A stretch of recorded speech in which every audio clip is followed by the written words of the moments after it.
Morphing ఫోటోలు వీళ్ళు చేయట్లేదా? అదే కదా.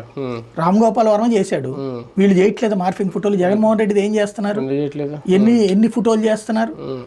బర్రెలు కాచుకునేవాడు నేను, లేకపోతే ఇంటి బయట వాళ్ళిద్దరు లోపల ఉంటే బయట కూర్చున్నట్టు, ఇట్లాంటివి ఎన్ని చేయట్లేదు ఇవన్నీ. మరి దాన్ని ఎవరు ఆపుతున్నారు?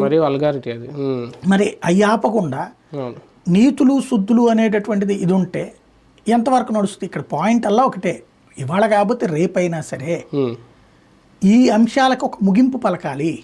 ఇంకోటి ఇప్పుడు ఇంకొక పీక్ స్టేజ్కి వెళ్ళిపోయింది. అతని పేరు ఏంటది, కాకాని గోవర్ధన్ రెడ్డిని పిలిపించడం.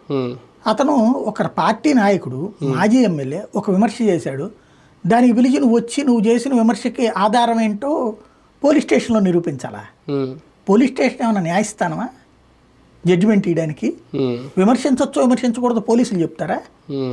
లేదా పోలీసుల ఆధారాలు? ఇప్పుడు ఆ లెక్కనైతే కనుక పవన్ కళ్యాణ్, చంద్రబాబు నాయుడు స్టేట్మెంట్ ఇప్పుడు 14 లక్షల కోట్ల రూపాయలకు సంబంధించిన దానికి పిలిచి విచారిస్తారు వీళ్ళు. నువ్వు ఇప్పుడు చెప్పావు కదా 14 లక్షల కోట్లు అని. పోనీ జగన్ ఏమన్నప్పుడు పిలిపించి అట్లా విచారించాడా ఎవరినన్నా?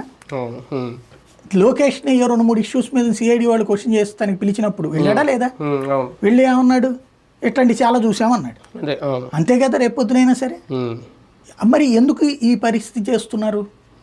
బేసిక్గా ఒక సరైనటువంటి వాడిని ఇప్పుడు ఆ అబ్యూజ్మెంట్ చేసినటువంటి వాళ్ళ జోలికి వెళ్ళడంలో ఎలాంటి తప్పు లేదు.